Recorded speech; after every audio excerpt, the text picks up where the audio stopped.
Selain motor, ada pula puluhan mobil pribadi, angkot, dan beberapa kendaraan berat di tempat itu. Dan membuat lokasi tersebut terasa lebih angker. Menurut kabar yang beredar, banyak cerita mistis seputar makam kendaraan tersebut.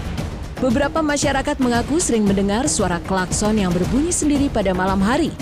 Mulai dari suara sedang mengetuk-ngetuk hingga suara klakson berbunyi. Padahal sudah malam dan sudah sepi. Ada juga pengalaman lain yang terjadi pada tukang kue saat melewati kuburan motor Wangun Harga. Sebut saja namanya Romlah. Diceritakan kalau saat Romlah lewat, ia merasa ada sopir angkot yang memanggil-manggilnya karena mau membeli dagangannya. Dengan sigap, Romlah segera mendatangi suara yang memanggilnya tersebut.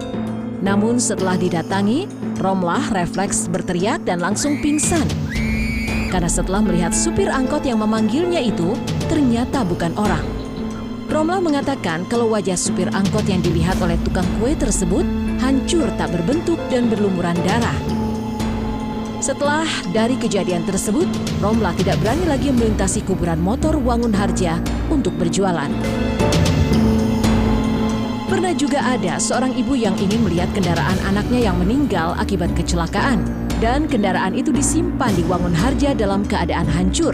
Setelah selesai melihat motor sang anak, ibu tersebut pun pergi ke kamar mandi. Namun tiba-tiba, ibu itu pingsan saat mau ke kamar mandi. Setelah siuman, dia mengaku melihat air seperti melihat darah. Padahal tidak ada darah sama sekali.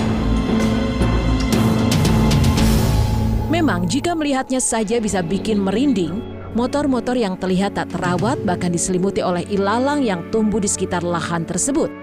Apalagi ketika malam hari yang minim penerangan, kuburan yang dipenuhi motor dan mobil yang berkarat dan berdebu itu perlahan menjadi angker karena tak sering terjamah manusia hingga puluhan tahun. Para pemilik motor pun diketahui ada yang beberapa kali ingin mengambil kembali kendaraannya. Namun melihat kondisi kendaraan tersebut yang sudah tidak layak, mereka hanya bisa meratapinya saja. Dikarenakan area tersebut tak dilengkapi oleh penutup, sehingga motor yang terparkir banyak yang berkarat hingga mengalami kerusakan.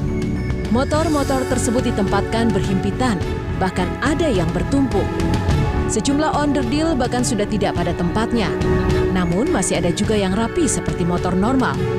Walaupun demikian ditegaskan kembali oleh pihak kepolisian kalau tempat ini bukanlah tempat pembuangan akhir.